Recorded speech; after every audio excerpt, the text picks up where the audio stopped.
예전에 재밌게 보았던 책에 나오는 내용입니다. 이 도장 새기는 집 요새 거의 없어졌는데 옛날엔 굉장히 많았습니다. 도장 새긴 집에 한 분이 들어왔다고 합니다. 도장 하나 새기는데 얼마입니까? 예, 10,000원입니다. 한글로 새기나 한자로 새기나 가격은 같습니까? 예, 같습니다.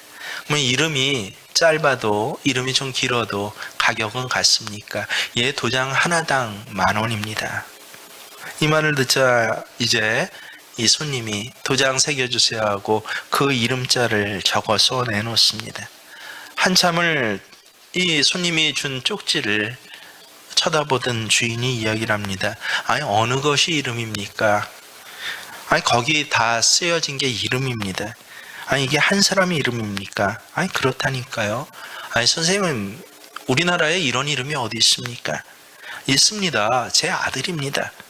선생님, 혹시 저를 놀리시는 것입니까? 놀리다니요. 분명히 제 아들 이름입니다 하면서 주머니에서 뭐 이런 논란이 있을 줄 알았는지 호적 등본을 꺼내서 그 주인에게 보여주었다고 합니다. 주인은 그 호적 등본을 들여다보면서 벌린 입을 다물질 못했습니다. 정말 국가관공서에서 발급한 호적 등본에 이 손님의 아들의 이름이 이렇게 나와 있었습니다. 여러분, 어떻게 나와 있었을까요? 한번 보실까요?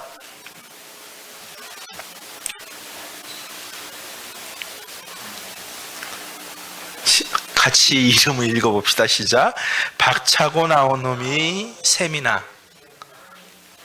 박차고 나온 놈이 셈이나.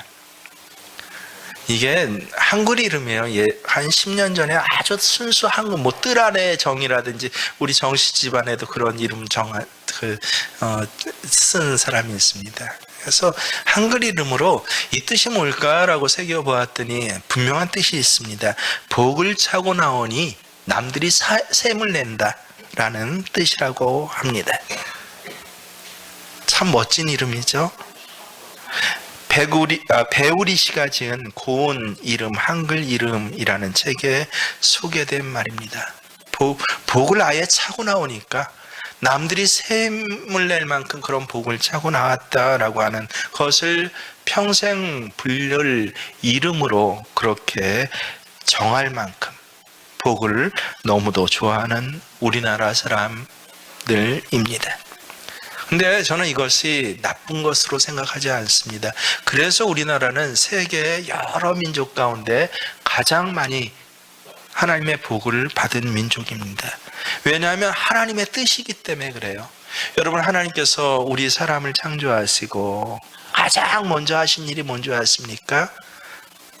천지 만물을 창조하신 건 사람 창조하시기 이전에 하신 일들이에요. 다. 사람을 창조하시고 창세기 1장 한번 펴보세요. 27절 28절 창세기 1장 27절 28절 꼭 가슴에 새기십시오. 그래서 예배 자리 나오면 정말 이 축복의 말씀을 가슴에 새기는 것만으로 해도 얼마나 복되는지 모릅니다. 함께 읽어보겠습니다. 시작. 하나님이 자기 형상 곧 하나님의 형상대로 사람을 창조하시되 남자와 여자를 창조하시고 뭐 하셨어요? 남자와 여자를 창조하시고 하나님이 그들에게 복을 주시며. 아, 그렇구나. 우리 하나님은요, 복 주시는 그래서 하나님이세요. 남자와 여자를 창조하시고, 우리 지난 시간에 배웠죠. 이때 남자와 여자는 뭡니까? 이씨와 이씨가 아니라고 했습니다. 수컷과 암컷을 얘기를 하는 게 아니라 무엇이에요? 아담과 하와, 하야입니다. 정확히는 아담과 하야 무엇이에요? 남편과 아내입니다.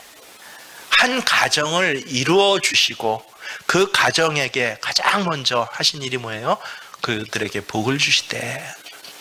아, 우리 하나님은 이렇게 복 주시는 하나님이시다라고 하는 것입니다. 그래서 하나님 주시는 복이 얼마나 많은지 모릅니다. 하나님 주시는 복 중에서 최고의 복은 무엇입니까? 우리는 분명히 고백해야 됩니다. 내가 예수 믿고 구원받게 하신 복이 하나님이 우리에게 주신 최고의 복이에요. 성경에 보면 300가지의 복이 있다라고 그렇게 이스라엘 탈무드에 보면은 미드라시에 정확히 나와 있습니다. 300가지의 복이 1번부터 300번까지 나와 있습니다. 이게 다 성경 몇 장 몇 절에서 나온 복이다라고 기록까지 다 있는 그 300가지의 복이 정확히 있는데, 근데 그 중에서 가장 최고의 복은 뭐예요? 나를 예수 믿게 하시고, 내가 믿고 싶어서 믿은 것 아닙니다, 여러분. 내가 믿고 싶어서 믿은 것 같지만 나중에 고백하니까 뭐예요? 믿어지게 한 거예요. 누구도 성령이 아니고서는 예수를 주라 할 수 없으며, 내 안에 성령이 들어오셔서 어떻게 예수가 믿어졌어요. 그래서 나를 구원해 주신 복, 이게 가장 최고의 복입니다. 하지만 가장 최고의 복, 이 복만이 하나님 주신 복이 아니다라고 하는 것입니다. 하나님께서는 그 최고의 복 외에 300가지의 복을 우리에게 주시는데, 근데 그 중에서도 가장 먼저 주신 복이 뭡니까? 남자와 여자를 창조하시고 부부를 창조하시고 가정을 세우시고 나서 가장 먼저 주신 복, 가장 기초적인 복, 이게 바로 가정에 주신 하늘의 복이다라는 거예요. 그래서 300가지의 복이란 건 이 가정에 주신 하나님의 복 위에 세워지고 담겨지는 것입니다. 가정을 떠난 300가지의 복이 없어요. 참 기가 막힙니다. 그래서 하나님이 우리 가정에 복을 주셨다라는 말은, 우리가 예수 잘 믿고 나중에 생각하니까 하나님 이렇게 복을 많이 부어주셨네 라고 해서 경험상 깨달게 아는 것이 아니에요. 아예 처음부터 하나님의 계획이셨습니다. 하나님의 의도셨습니다. 하나님이 손수, 이 매파라고 하나요? 중매장이가 돼서 아담과 하와를 그렇게 소개시켜 주셨어요. 얼마나 근사하게 소개를 시켜주셨는지, 아담은 하와를 보자 뭐라고 합니까? 내 뼈 중에 뼈요 살 중에 살이로다 하고 아주 감탄을 하는 그런 관계로. 중매장이만 하셨습니까? 직접 결혼식장을 만들어 주시고 주례가 되어 갖고 이 남편과 아내를 그 결혼시키시는 분, 그분이 바로 우리 하나님이세요. 그리고 주례만 하셨습니까? 마치 친정아버지, 시아버지와 같이 이 가정에 필요한 모든 것들을 미리 주셨다는 거예요. 신혼여행 갔다 오면은 이제 새 집에 모든 살림들이 다 들어와 있잖아요. 웬만하게 이 양쪽 가문의 이 가정이 건강하면요, 그러면 어떻게 해요? 다 이 신혼여행 갔다 온 사이에 그렇게 준비해 주지 않습니까? 그것처럼 미리 여기 들어와서 살면 되도록, 좋은 TV, 냉장고, 세탁기 다 준비해 주셔요. TV, 냉장고, 세탁기만 준비해 주십니까? 먹을 양식과 함께 지내는 모든 것들을 다 준비해 주시고 미리 담아 두셨다. 이게 뭐예요? 하나님이 가정에 주신 복이에요. 참 기가 막힙니다.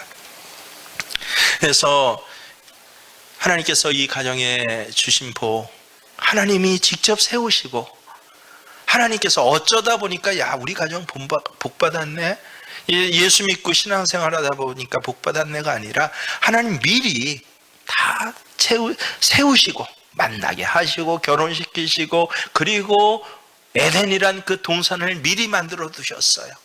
파라다이스예요. 여기서 살면서 너 이런 복을 받아. 성경에 보면 하나님께서 직접 세우신 기관이 딱 두 개밖에 없어요. 우리는 기관하면 국가를 생각하고 군청을 생각하지 않습니까? 아니요, 그건 다 우리 인간이 필요에 따라 역사 과정 속에서, 문화 과정 속에서 세워졌다 쓰러졌다, 세워졌다 쓰러졌다, 그 모양이 변해갑니다. 근데 유일한 기관 둘이 뭐예요? 교회와 가정이에요. 여러분, 근데 교회와 가정 중에 하나님 직접 세우신 유일한 기관이 이 두 기관 중에 무엇을 하나님께서 먼저 세우셨습니까? 가정을 먼저 세우셨어요. 하나님의 순서에는 깊은 뜻과 또 진리가 담겨 있습니다. 가정을 먼저 세우셨다는 건 가정이 든든해져야 교회도 든든해진다라고 하는 것입니다. 예배자의 가정이 아름다워질 때 교회도 아름다워지는 것이에요. 가정을 설계하신 하나님께서 그래서 나중에 예배도 하나하나 설계를 해주세요.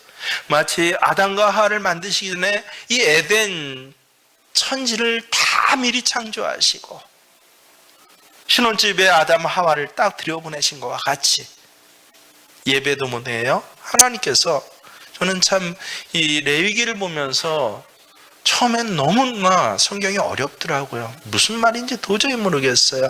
근데 글자 하나하나를 갖다 어느 날 깨달아 가기 시작하고 성경을 좀 배우기 시작하다 보니까 야, 세상에서 이 성경 중에서 가장 구체적인 은혜를 준 책이 레위기입니다.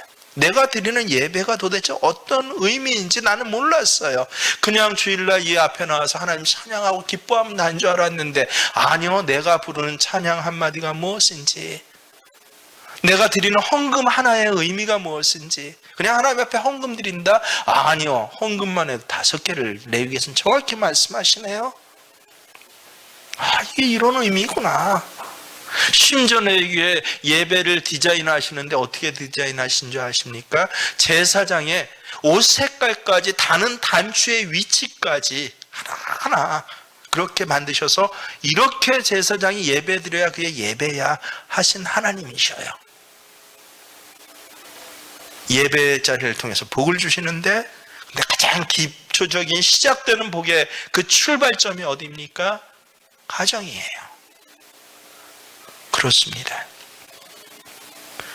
가정을 설계하신 하나님께서 가장 먼저는 복을 주시고 시작하셨다라고 하는 것, 이걸 우리가 잊어버려서는 안 됩니다. 이걸 잊어버리게 되면 이제 하늘과 땅이 뒤집어지고 앞뒤가 뒤집어지고 순서가 바뀌어지고, 그렇게 되면 우리 잘 압니다. 삶이, 인생이 어떻게 됩니까? 롤러코스터입니다. 얼마나 롤러코스터인지 몰라요. 주변에도 보면 참 가정 행사가 롤러코스터 타는 그러한 가정들이 참 많은데 왜 그런 줄 아셔요? 순서를 바꾸니까 그렇구나. 인생 조금씩 살면서 이제는 젊단 말 안 듣고 야, 연세가 좀 되셨는데요 라고 얘기 들어갈수록 깨닫게 되는 것이 순서를 바꾸니까 가정에, 특별히 부부관계가 그렇게 뒤집어지고 엎혀지고 뭐 스릴은 좀 있어 보입디다. 아니요, 우리는 스릴로 살아가는 자들이 아니라 복을 누리면서 살아가야 하는 자들인 것입니다. 오늘 봉독한 말씀 1절을 보면요, 여호와의 길이라는 말이 나옵니다. 오늘 시편 128편 1절 보십시오. 시작. 여호와를 경외하며 그의 길을 걷는 자마다 복이 있도다. 이 그의 길이라는 것이 바로 정해진 하나님의 말씀이에요. 여러분, 신혼여행에서 돌아와갖고 신혼집 정말 얼마나 이 양쪽 가문에서 애쓰고 또 본인들도 미리 준비해서 멋지게 꾸몄는데 엉뚱한 다른 집으로 들어가 보십시오. 그건 안 되지 않습니까? 자기 집 제대로 찾아 들어가야죠. 그의 길이라는 건 바로 이겁니다. 그의 길, 하나님의 말씀이에요. 하나님이 정해주신 법칙입니다. 이 그의 길을 걷는 자마다 복이 있도다. 그래야 복되다라고 하는 것입니다. 가정의 길은 말씀 안에 있습니다. 하나님 말씀 안에는 가정에 대한 완벽한 하나님의 설계가 있습니다. 여호와를 경외하며 그의 길, 하나님의 말씀으로 이 가정을 출발시키고 그 가정을 살아가는 사람은 복이 있도다. 창세기 1장 27절 28절에는 복이, 우리 전도 보고 첫째 주에는 보고합니다. 계획을 합니다. 이렇게 내가 전도하겠습니다. 계획이에요. 시편 128편에는 그 복이 지금 이루어지고 성취된 겁니다. 그렇구나. 여러분, 매일 계획만 해서는 안 되지 않겠습니까?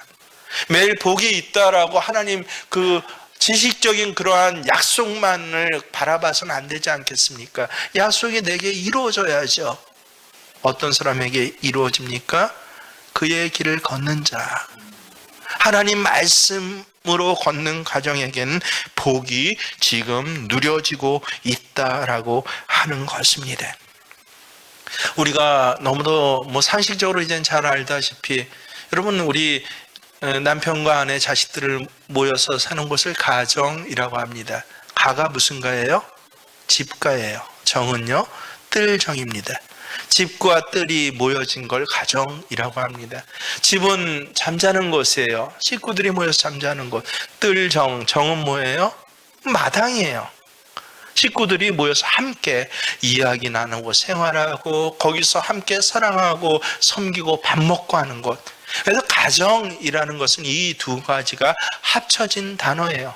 가족들이 함께 잠잘 뿐만 아니라 그곳에서 함께 서로 우리의 5월 주제가 뭐예요? 시작. 5월 주제 기도하고, 그 다음에 헌신하고, 또 용서하고.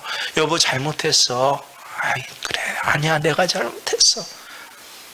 아버지 죄송해요. 아니야 아버지가 너희를 잘 이해하지 못했어. 그럴 때 축복이 같이 내려지는 것, 그게 가정, 집가와 뜰이 합쳐진 건데, 요새 어떻습니까?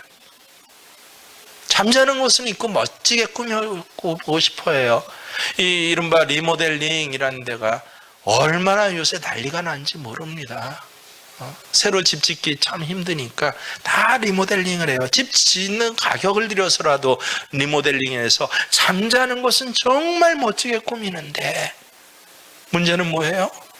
가족이 함께 이야기하고 나누고, 가족이 함께 섬겨가고 관계를 맺고 용서하고 하는 이 뜰정은 없이 이껏 꾸며봐야, 그래서 뭐예요? 뜰이 없으면 여인숙이에요.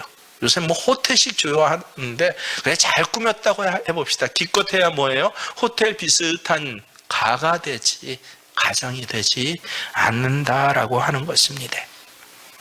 그럼 도대체 가정이란 무엇인가? 가정에서 복을 누리는 사람은 어떻게 누리고 있는가? 그거를 알려주시는 말씀이 오늘 128편이에요. 시편. 아까 그랬죠? 창세기 1장에는 하나님께서 가정에게 이런 복을 주셔서 구체적으로 5가지의 복을 이야기를 하고 선포하셔요. 시편 128편은 5가지의 복을 누리는 사람들은 이렇게 살아가. 이렇게 살아간대요. 어떻게 살아간다고요? 기가 막힙니다. 성경을 한 절 한 절 잘 보십시오. 그래서 마틴 루터는 이 시편 128편을 뭐라고 그랬습니까? 결혼과 가족의 노래라고 했습니다. 특별히 3절을 보십시오. 가정의 구성원들이 축복 가운데 거하고 있는 구체적인 모습, 그 축복을 받은, 복받은 모습이 어떤지 한 절이지만 기가 막히게 말씀하십니다. 함께 우리 큰 소리로 읽어볼까요? 시작. 내 집 안방에 있는 내 아내는 결실한 포도나무 같으며 내 식탁에 둘러앉은 자식들은 어린 감람나무 같으리로다. 먼저 아내의 모습을 그리고 있습니다. 아내가 뭐라고요? 결실한 포도나무 같다라고 합니다. 여러분, 포도나무는요, 저는 사실은 나무꽃에 대해서 문외한인데, 근데 2가지 나무는 굉장히 잘 알아요. 왜냐하면 지금 본가가 살고 있는 지가 제가 초등학교 3학년 때 정확히 이사를 했으니까 3학년이면 10살쯤이니까, 그러니까 그러면 40몇 년을 훨씬 더 살고 있는, 한 자리에서 살고 있어요. 근데 이 본가에서 이 아버님이 예전에 40몇 년 전에 그 집을 마련하고 얼마나 좋았는지, 굉장히 젊으셨을 때, 결혼해서 젊으셨을 때 마련했어요. 그 집을 엄청 이제 또 건축업을 하셨던 분이라 잘 꾸밉니다. 그러면서 지금도 기억이 나요. 요새는 없는데 이 포도나무를 갖다가 그 콘크리트 정원 마당이잖아요. 다 한 50평 되는 집에 도시에서 한 반 정도 가깝게 마당이에요. 그 마당 한편에 정원 화단을 만들어 놓으셨어요.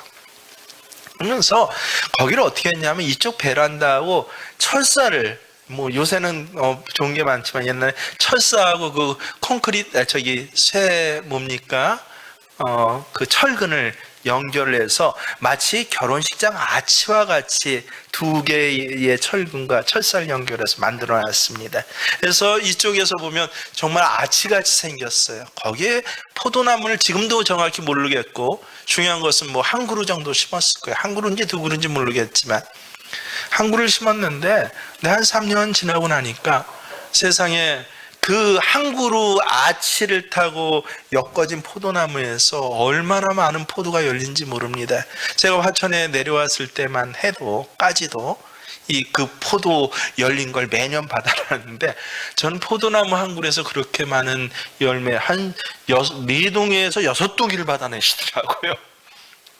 어떻게 그렇게 많이 열릴까 깜짝 놀랍니다. 그래서 늘 이 표도 결실하는 계절, 어렸을 때는 어때요?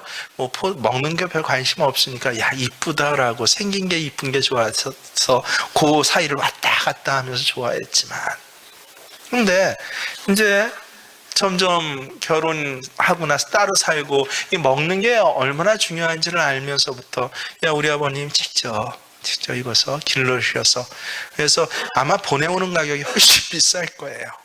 그래서 안 상하게 아주 예전엔 그 뭐 아이스박스 같은 경우도 제대로 없는데 거기 뭐 별 저걸 다 해서, 그래서 그걸 보내오면 1년에 한 번씩 그 집에서 딴 포도를 먹는 거예요. 절기가 돼서 한 번씩 내려가면 네, 그게 있고, 우리 아내도 한 2회인가 3회 결혼하고 아마 몇 해 보았어요.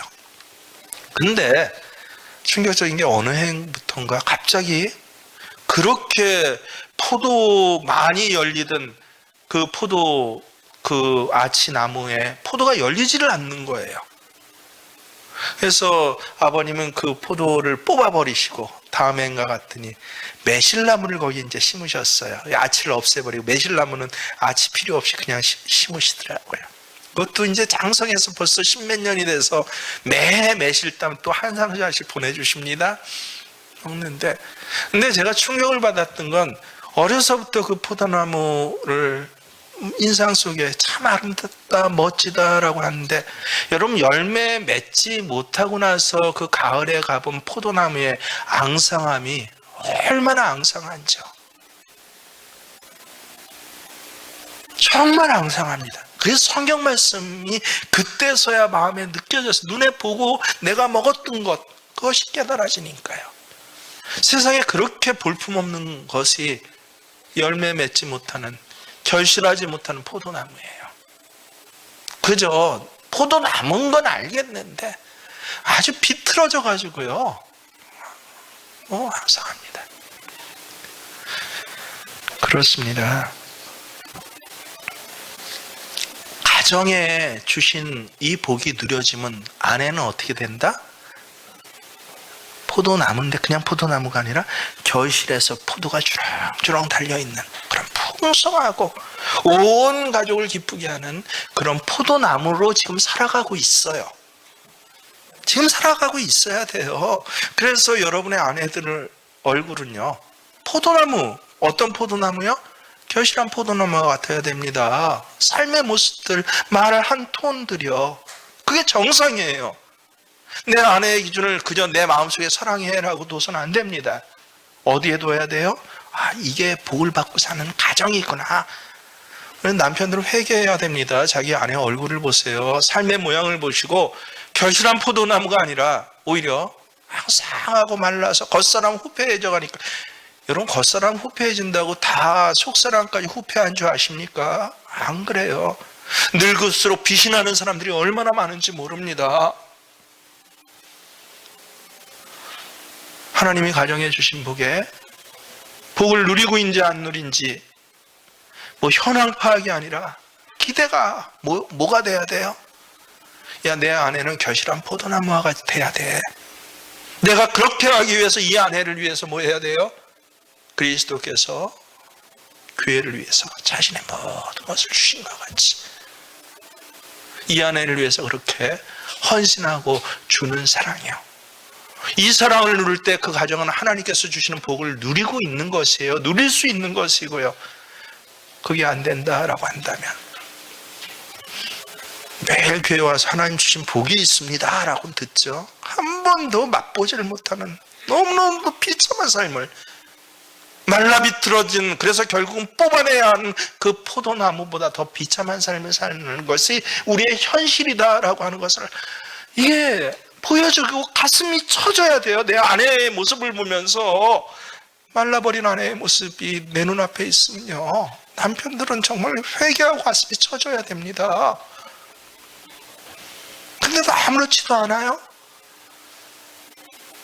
뭐 개인적으로 뭐 어떤 인격에 대한 절하하지 않겠습니다. 그건 뭐 개인이 하는, 중요한 것은 가정에게 주신 가장 하나님 300가지 복 중에서 그 복 모두를 누리게 하시는 이 기초적인 복을 나는 한 번도 누려보지 못했구나. 이것 때문에 애통해야 하는 것입니다.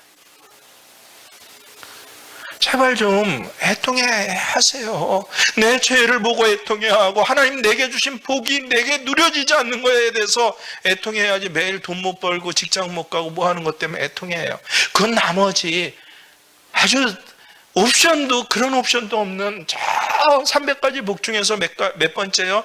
200번째 300번째 복 갖고 붙잡는데 사실 하나도 못 누려요. 그래서 직장 좋은 데 가도 복을 못 누려요. 처음에 며칠 잠깐 좋죠. 근데 조금만 지나면 그죠, 그래요. 또 그냥 늙어가는 중에 있어요. 기억하십시오. 하나님 주신 300가지의 복은 어디에 담겨져 있다? 가정에 담겨져 있다. 가정에. 교회의 복도 어디서부터 출발해요? 이런 가정들이 교회의 기둥과 같이 하나하나 세워져 가지고 많이도 필요 없어요. 그럴 때 교회의 복도 그 다음부터 담겨지기 시작합니다. 기가 막힌 말씀이죠. 그리고 3절 말씀 다시 한번 읽겠습니다. 내 집 안방에 있는 내 안에는 결실한 포도나무 같으며, 그 다음에 뭐라고 그럽니까? 내 식탁에 둘러앉은 자식들은 어린 감람나무 같으리로다. 여러분, 우리나라엔 감람나무가 없어요. 올리브나무예요. 우리가 잘 알고 있는 감람나무가 뭐예요? 예수님이 마지막 십자가를 지시기 전에 그 새벽에 기도한 곳이 어디예요? 감람산입니다. 왜 감람산이에요? 감람나무가 지금도 많이 있어요. 그래서 저는 못 가봤는데 몇 번 다녀오신 목사님들 이야기를 들어보면요, 사진도 보면서 제가 감탄도 많이 하는데 다 감람나무예요. 뭐 거기에 뭐 가이드들이 그런데요, 저 감람나무는요, 눈앞에 보이는 거 손가락으로 저 감람나무는 예수님께서 이 자리에 오셔서 기도했을 때 있었던 그 감람나무입니다 라고 한대요. 2000년 전에. 농담이 아니에요. 정말 거기에 있는 감람나무의 3분의 1이 2000년이 된 거래요. 아, 그렇구나. 감람나무의 특징이 무엇입니까? 올리브나무예요. 올리브는 세계에서 가장 베스트 원 푸드가 올리브 열매입니다. 기름도 내고 먹기도 하고 몸에 그렇게 좋대요. 그래서 세계 모든 식당, 그 음식의 전문가들이, 학자들이 인정하는 가장 베스트 원 푸드, 뭐 다른 건 다 없어져도 절대 없어지지 말아야 할 하나님 주신 푸드가 뭡니까? 뭐 올리브 열매라고 합니다. 그 올리브 감람나무, 근데 어린 감람나무래요. 안에는 지금 결실해 있는 포도나무예요. 풍성하고 아름다고 지금 나를 생명으로 살립니다. 근데 식탁에 둘러있는 자녀들은 뭐와 같다? 어린 감람나무 같다. 무슨 소리입니까? 이렇게 시간이 지날수록 아주 장성해진다는 거예요. 세계 최고의 베스트 푸드가 된다는 것입니다.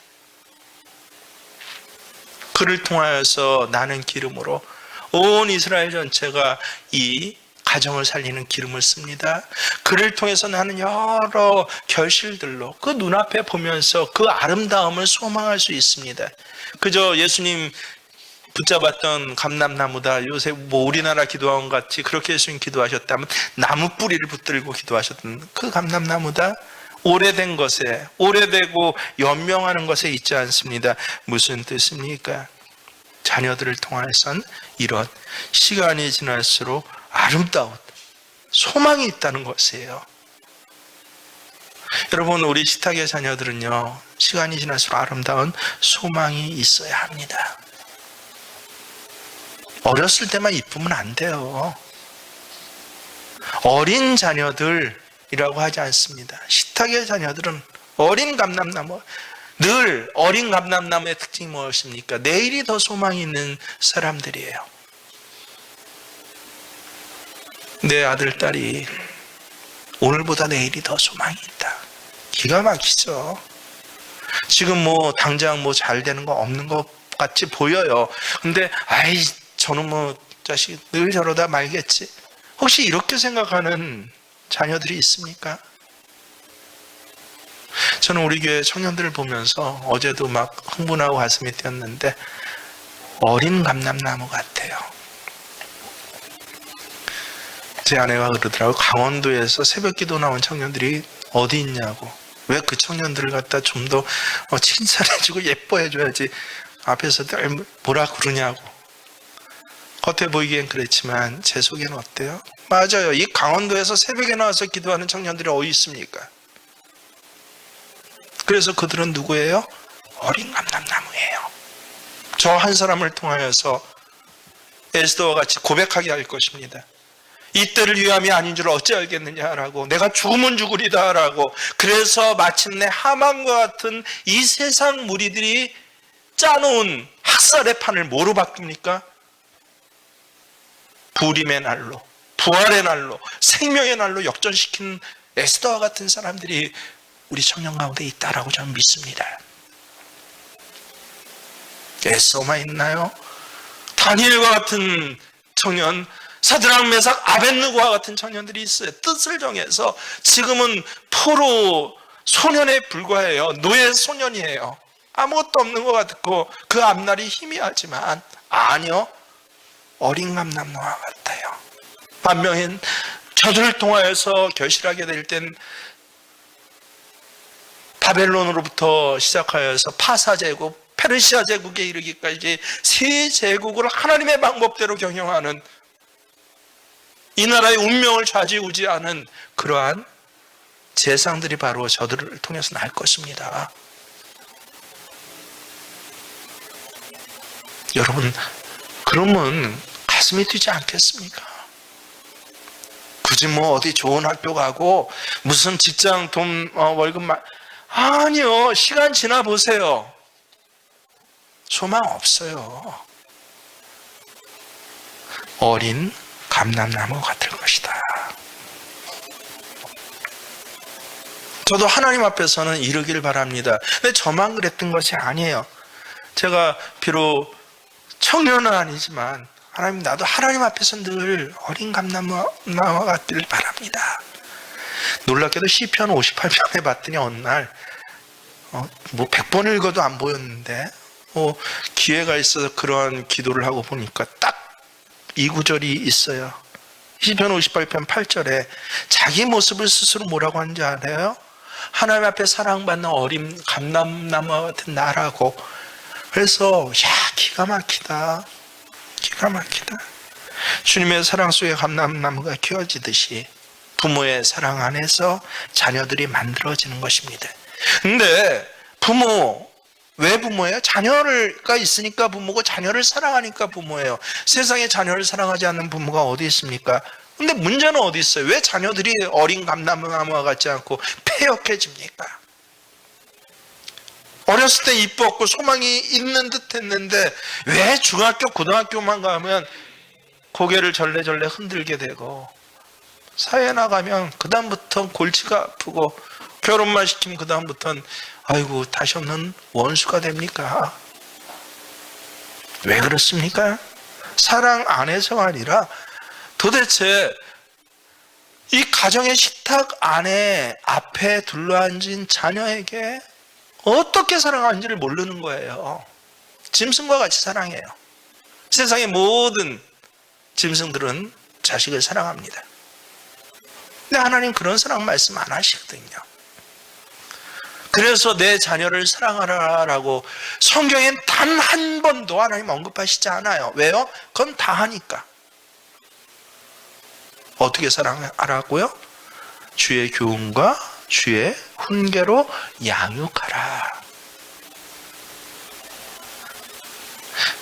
주의 교훈과 주의 훈계로 제대로 잘 양육된 자녀만이 뭐가 돼요? 점점 어린 감람나무에서 자라나는 감람나무가 됩니다. 그게 없으면 세상 어떤 경우에도 절대 어린 감람나무 아니에요.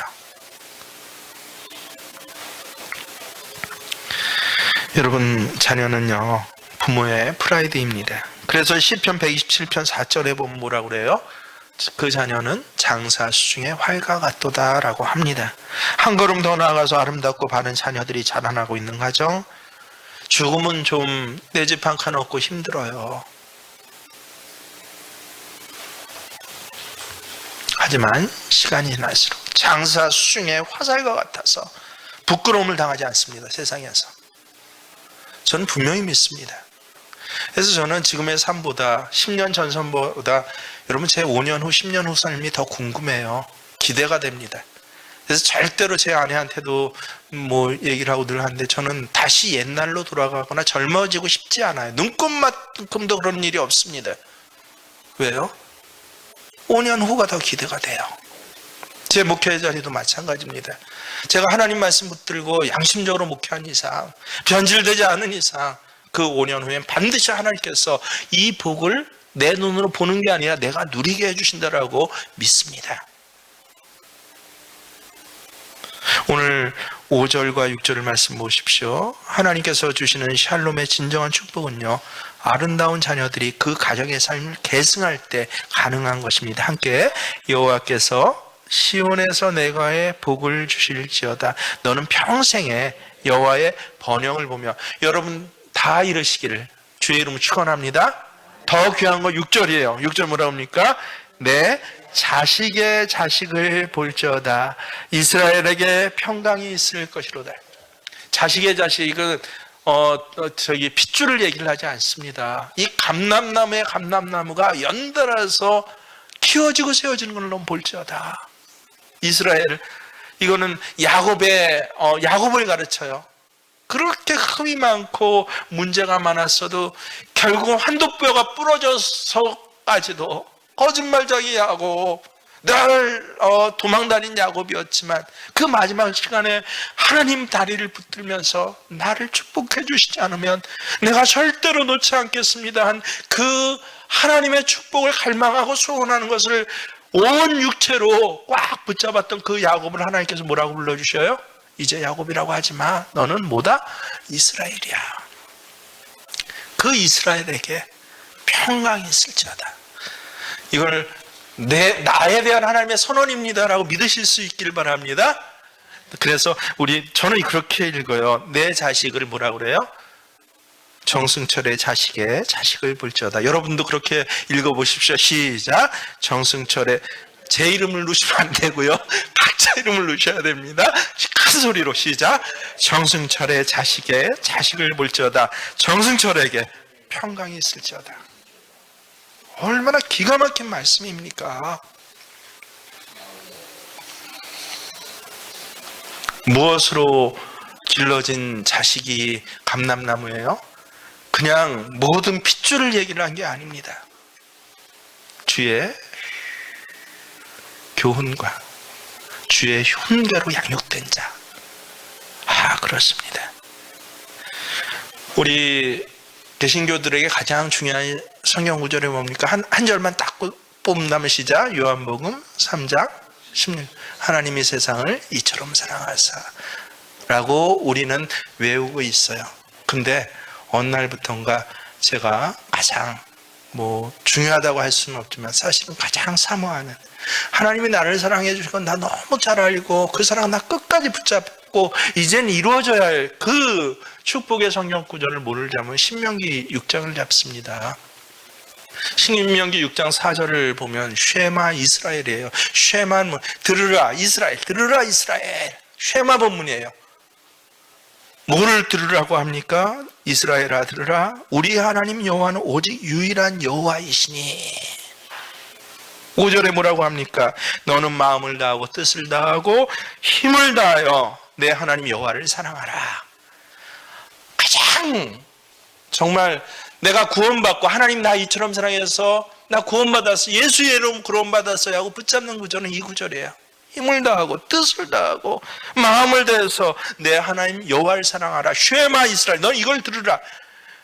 근데 그 다음 바로 구절이 뭡니까? 우리 너무도 잘 알고 있어요.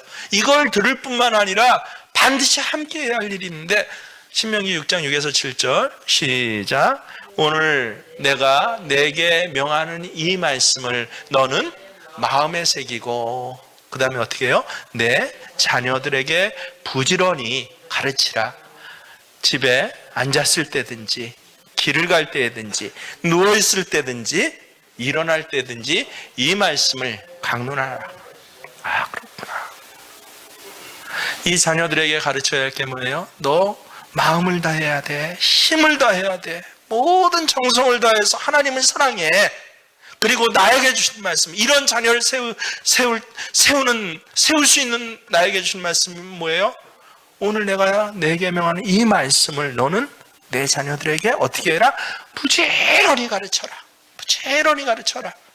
영어 수학 점수 잘 맞았을 때도 참 좋아하지만 하나님의 말씀, 제가 요새 얼마나 기쁜지 제 딸이 큐티하는 그 큐티문 하나하나를 보면 정말 한 번도 못 봤던 일기장을 보는 것 같아요, 딸에. 물론 다른 청년들의 큐티 똑같이 감사해요. 기가 막힙니다. 제 자식의 큐티를 보는 것 같아요. 부지런히 하나님의 말씀을 배워갈 때 딱 그 한 단어에서 느끼는 그 한마디 진솔한 고백들, 그 고백을 들을 때마다 눈이 커지고 가슴이 뛰어요. 왜요? 야, 감람나무야. 감람나무야.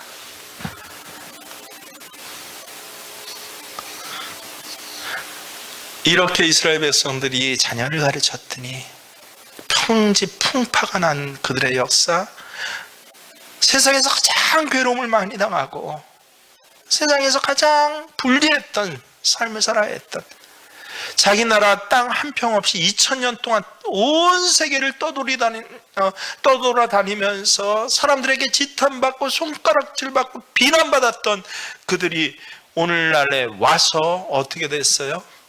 세계에서 가장 우수한 민족이 됐습니다. 노벨상 수상자 3분의 1이 이스라엘 사람이에요.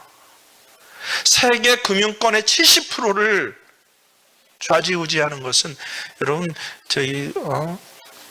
다른 사람 아니에요. 지금 바이든입니까? 아니요. 바이든 뒤에 누가 있어요? 연준 회장이 있고요. 연준 회장 뒤에 누가 있습니까? 이스라엘 경제 블록이 있는 것이에요. 세계로 움직이고 있습니다. 어떻게? 다른 건 몰라도 내 식탁의 자녀들에게는 뭐를 가르쳤어요? 부지런히 너는 마음을 다하고 뜻을 다하고 힘을 다해서 내 하나님 여호와를 사랑해야 돼. 하나님의 사람은 이렇게 살아가야 하는 거야 라고 하나님의 말씀을 부지런히 가르쳤어요. 외우게 하고 암송하게 하고, 힘들어요 싫어야 할 때도 아니야 이것만은 해야 돼.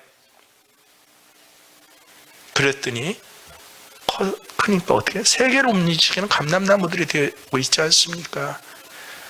사회학적으로 경제학적으로 세계의 어떤 정치학적으로 나쁜 사람들이에요. 하지만 그들의 영향력과 힘은 어때요? 정말 세계를 움직이고 있네요. 뭘로? 쉐마 이스라엘. 이것 하나를 가르쳤어요. 그래서 이스라엘 사람들이 실제로 어렸을 때, 제가 그들의 내용들을, 저 유튜브가 생겨서 얼마나 좋은지 몰라요. 정말 애들을 어떻게 키운지 아세요? 1살, 2살 때 십계명 돌판에 뭐 예쁘게 장식품도 아니에요. 돌 조각에 십계명이라고 새겨놓고요. 그 부모가 직접 거기에 꿀을 바릅니다. 우리나라 부모 들으면 거기서 무슨 물질이 알고 아주 질색할 일인데, 유해 독소가 너무 그걸 갖다 내놔요. 애들 날 장난감에. 그러면 애들이 제일 좋아하는 게 뭐예요? 이 돌멩이에요. 왜? 빨면 달아요. 하나님의 십계명을 빨았더니 달대요. 초등학교 들어가서 제일 먼저 하는 게 무엇입니까? 수학 공부 안 시켜요. 무슨 영재 공부를 시켜요. 그냥 외우게 해요. 뭐부터? 신명기부터. 아무리 바보 같고 아무리 멍청해도 신명기서는 외웁니다. 그 다음에 외우게 하는 게 모세오경이에요. 언제부터 그런지 아세요? 지금으로부터 400년 전부터 그걸 아예 법으로 정했어, 이스라엘 사람들은요. 대항해 시대 시작되면서 재와 부가 커질 때 세계 어느 나라에도 장원 영주들이 다 있잖아요. 근데 단식부기만 했어요. 복식부기 할 사람이 없는 거예요. 굉장히 어려워요. 도대체 복식부기할 만한 그런 지적 수준을 갖고 있는 사람 누굴까 해서 전 세계 주변을 다 찾아봐도 없는데 오로지 한 민족만 있었어요. 누구예요? 유대인들. 왜? 법으로 정했어요. 그 1400년대 그 어렵고 그 비난받을 때 유대인들 사이에서 유대인들 자식이면 반드시 학교에 보내라. 600년 전에 그걸 법으로 정해갖고 한 100년, 200년 흐르니까 그러니까 이게 완전히 체질이 되었어요. 쉐마를 외우는 것부터 시켜서 학교에서 수학을 배우고 뭐를 하니까 아무리 가당한 농노의 아들이라도 오늘 이곳저곳 떠드는 그런 떠돌이의 아들이라도 법에 유대인들의 법은 무섭잖아요. 안식일법 같은 법으로 유대인의 자식은 반드시 학교 보내야 된다. 200년쯤 지나서 대항해 시대 시작하고 세계 재화 부가 외부하고 교류하고 경제했을 때 그걸 관리해 줄 사람들은 누구밖에 없어요. 영주 자식도 한글도 몰라요. 칼싸움만 알지. 그리고 언어란 건 다 뭐였습니까? 라틴어예요. 고어하고 사라졌어요. 아무도 모를 때 유태인들은 이 하나님 앞에 주의 배운 교양과 훈계와 이 지식으로 서서히 세계 상권을 장악하기 시작합니다. 그래서 300년 되고 400년 되니까 오늘 유대 경제블록이 된 것이에요. 그들의 경제블록을 우습게 여기지 마십시오. 자, 장성한 감남나. 유대인만 그렇습니까? 저는 내 태의 자녀들도 우리 교회 청년들을 그렇게 봅니다. 우습게 보이죠, 지금? 아무것도 아닌 것 같이 보이죠? 아무것도 아니고 우스워요. 하지만 하나님 약속해 주셨어요. 다른 건 몰라. 하지만 오늘 내가 내게 명하는 이 말씀을 너는 나는 마음에 새기고 그 다음에 해야 할 일이 뭐예요? 네 자녀에게, 네 교인들에게, 특별히 네 태의 신앙의 후배들에게 부지런히 가르쳐라. 부지런히 가르쳐라. 하나님께서 오늘 128편의 말씀, 그렇게 가르친 네 자녀들은 뭐가 된다? 식탁에 둘러앉은 뭐예요? 어린 감람나무 같은 거야. 이 복을 저와 여러분 모두 그대로 받으시길. 아내는 뭐와 같다? 결실한 포도나무 같고. 가정을 얘기하는 거예요.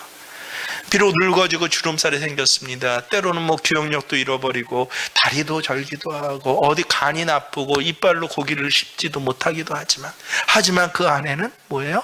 결실한 포도나무와 같고. 자녀들은 지금은 콧수염이 거뭇거뭇 날 뿐만 아니라 벌써 손주들 한둘 낳았는데 그래도 그 자녀들은 뭐와 같다? 어린 감람나무와 같은 자녀들. 그리고 가정에게, 하나님 경외하는 가정에게 준 기본 복이 뭡니까? 세 번째예요. 이건 너무 중요한 복입니다. 다 함께 시작. 2절 말씀. 내가 내 손이 수고한 대로 먹을 것이라. 내가 복되고. 여러분, 우리는 수고한 대로 먹는 걸 우습게 여겨요. 아닌 그렇습니다. 공부 안 하고 100점 맞는 걸 좋아하고요. 일 안 하고 로또 복권 맞는 거에 복이라고 생각하는데 정말 인생을 진실하고 정직하게 살아가 보십시오. 가장 기본적인 복이 뭐예요? 수고한 만큼 내가 그대로 먹는 거예요. 왜냐하면 인생을 살아서 수고한 만큼 못 먹을 경우 많거든요. 공부한 만큼 나한테 돌아오지를 못해요. 그래서 가장 정말 기본적인 공부한 것보다 더 나오는 것? 좋아요. 근데 가장 기본적인 복은 뭡니까? 수고한 만큼 내가 먹을 것이다. 수고했는데 다 뺏겨버려요. 그게 인생 삽니다. 애들 수고해서 키워놨는데 다 세상으로 뺏겨버리고, 요새는 뭐라고 그래요? 저희 어머니 하신 말씀인데, 제 막내 동생이 차이가 7년 이상 나요. 많이 나요. 그래서 저희 결혼하고 분가하고 나가서도 이 자식 30 넘어서 31살인가 2살 때까지 뭐 하셨어요? 아침마다 구두 닦으시고 와이셔츠 새 걸로 다려갖고 회사 보내셨어요. 일찍 일어나서. 어머니 좀 하지 마세요. 그렇게 지가 알아서 가게 하세요. 힘들지. 아니야. 결혼 안 한대. 엄마랑 같이 산대요.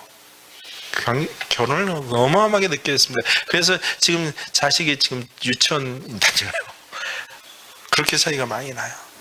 근데 결혼 딱 시키고 나니까 이 자식 누구 거예요? 남의 거예요. 남의 거예요. 야, 내 자식 아니라 남의 자식이었어. 남 좋은 일 시켰대요.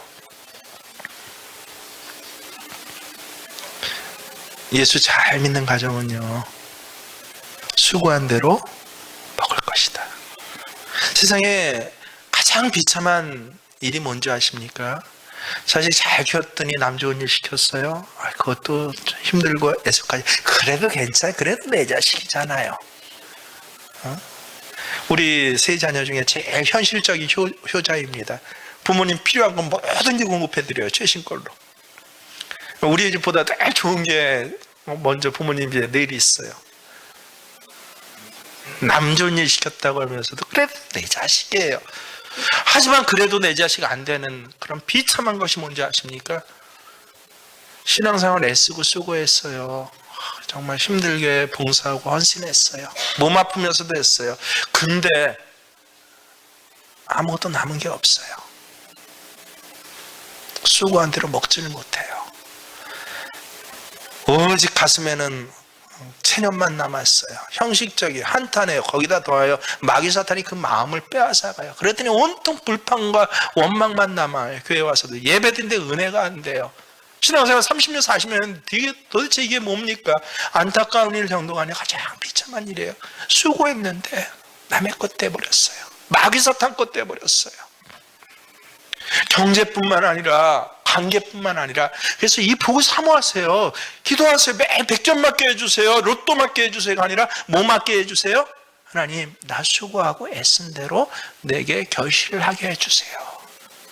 농사 수고하고 지냈는데 비가 안 와요. 뭐 가뭄이 졌어요. 눈이 너무 쏟아졌어요. 1년 농사 괜찮은데 제일 안타까운 게 뭐예요? 6년 농사 짓는 인사만이에요. 근데 어느 날 거기 눈이 쏟아 다 덮어버렸어요.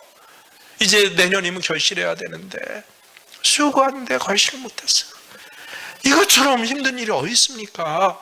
기도하셔요. 여러분 제대로 된 기도를 하세요. 하나님, 나 수고하고 애쓴 대로 내 손으로 먹게 해주세요. 아멘 하시길 바랍니다. 이게 정말 복이에요. 그래서 하나님 내게 주신 가정의 가장 기본적인 복, 뭐다? 첫째는 아내는 결실한 포도나무와 같이 살아가고, 자식들은 늘 내 눈앞에서 뭐와 같다? 어린 감람나무와 같고, 하나님 내 삶의 터전에는 하나님 나 수고한 대로 나 먹고 사는 하나님이 약속하신 복을 내가 지금 누리며 살게 해주세요. 고백하신 저와 여러분 되시길 주의 이름으로 축원합니다. 어떤 사람에게 이 복을 주신다고요? 시작, 1절 시작. 여호와를 경외하며 그의 길을 걷는 자마다 이 복이 있다는 거예요.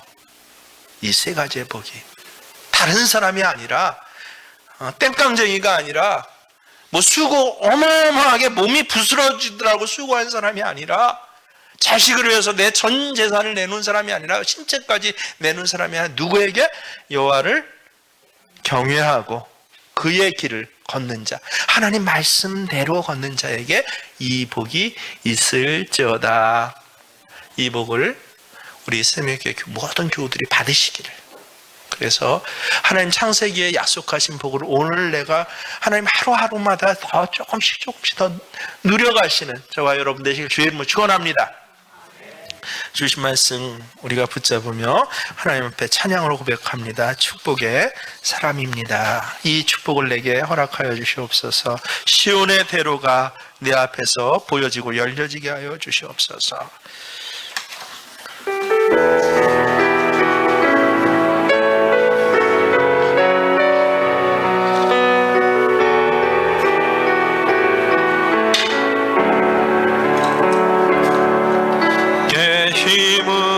없고 그 마음에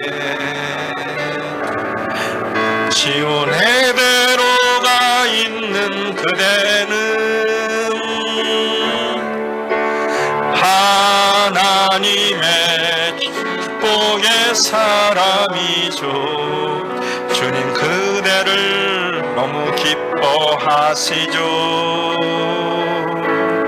주의 집에 거하기를 사모하고